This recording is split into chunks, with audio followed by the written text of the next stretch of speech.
বাজারে বাজারে ঘুরছে আর গরু খাইছে না, না খাইয়া গ্যাস্ট্রিক হয়ে আলসারে খাদ্য নালি হুগাইয়া ক্যান্সারে আমার হুট মারা গেছে। গরুর লাগে আমি আমার হারাইছে। আজ আমার গরুও নাই, আমার ভূতও নাই, গরুও গেছে, ভূতও গেছে। আসসালামু আলাইকুম সম্মানিত দর্শক বন্ধুরা, আপনারা দেখতে পাচ্ছেন আমরা নরসিংদী জেলা মনোহরদী থানার খিদিরপুর ইউনিয়নের বীর আহমদপুর গ্রামে আমরা অবস্থান করছি।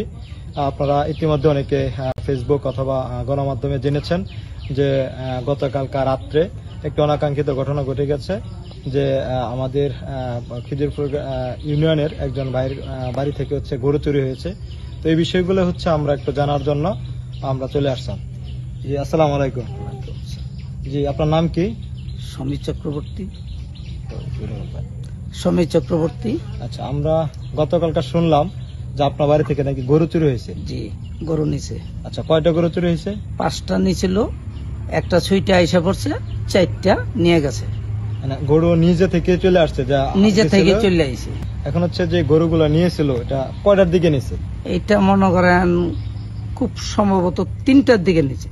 এখন যে গরুগুলা নিছে এই গরুগুলার আপনার অর্থনৈতিক দিক চিন্তা করলে কত টাকা হইতে পারে? ধরেন 3.5 থেকে 4 লক্ষ। 3.5 থেকে 4 লক্ষ টাকা গরুর দাম হইতে পারে। আচ্ছা, যাক, এখন এই যে আপনার বাড়ি থেকে চুরি হয়েছে, এর জন্য আপনি প্রশাসনের কাছে? আমি চাই যে আমার যা হয়েছে আর যেন এইসব কাজ যেন আর গ্রামে যাতে না হয়, এটা আপনার চাওয়া? আমার চাওয়া। বিচার চাই।